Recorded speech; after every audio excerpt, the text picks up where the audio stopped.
প্রায় অনেকটা তন্দুরি মার্কা গরমের পরে ফাইনালি বৃষ্টিটা এলো।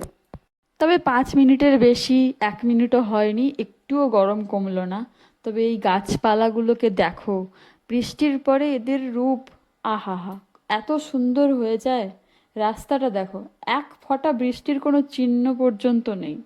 যাই হোক, আমি যাচ্ছিলাম মেকআপ ক্লাসে। আমাদের ছিল হেয়ার স্টাইলের ক্লাস, যেটা অলরেডি শুরু হয়ে গেছিল। আর এটা হচ্ছে ফাইনাল লুক, যেটা হচ্ছে যে এর থেকে বেশি আমি এখনো পর্যন্ত শিখে উঠতে পারিনি। বাকিটা পরে যখন শিখবো শেয়ার করব। আর আমার চুলে উনি কিছু একটা করেছেন, সেটা আমি জানি না কি করেছে। বাড়ি আসার সময় আমি এসেছিলাম বাসে করে, এত সুন্দর দৃশ্যটা তাই পেয়ে গেলাম, একদম বাসের সামনে বসছিলাম। রাস্তাটা দেখো কত সুন্দর দেখাচ্ছে। প্রাকৃতিক দৃশ্য অনুভব করতে করতে বাড়ি চলে এলাম। আর এটা আমার রাতের ডিনার। বাই।